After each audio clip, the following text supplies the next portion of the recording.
हजुरको शुभ नाम मेरो शिला कोइराला ठेगाना आइलिगम अनि आइलिगम के समस्या थियो हजुरलाई? मलाई ढाडको नसा चेपिएको, हिँड्न गाह्रो हुने, उभिन नसक्ने, राति सुत्न नसक्ने। अनि यो कति पुरानो थियो? यो 20-22 वर्षको हो। अनि कसरी थाहा भयो नसा चेपिएको छ ढाडको? मेरो एउटा हस्पिटलको गुरुको साथी थियो, उसैले चेक हैन चेक गराउनु भयो एमआरआईहरु? एमआरआई 3टा गराइसकेको मैले। 3वटा एमआरआई।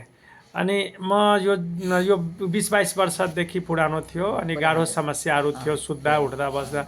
अनि म जुन थेरापी दिँदैछु आज कति दिन लिनुभएको छ? आज 9 दिन भयो। 9 दिनमा 9 दिनमा के 19-20 केही फरक जसरी तपाईले कुन अवस्थामा फरक परेको छ? मलाई सुत्दाखेरि म राति लगभग म 5वटा तकिया लाएर 2.5 लागेर बस्थेँ। अहिले म 2टा तकियामा 3टा तकियामा झरिसकेको छु। ल 2-3 घण्टा चाहिँ छटपटी हुन्छ, त्यहाँदेखि निदाउन थालेको छु।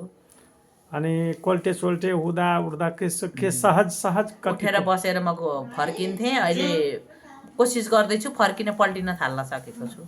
केही सहज फिल हुँदैछ? अलिकति हुँदैछ, सहज फिल हुँदैछ।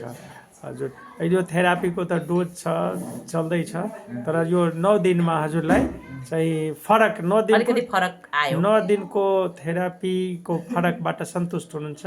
सन्तुष्टै छु अहिलेसम्म त। धन्यवाद।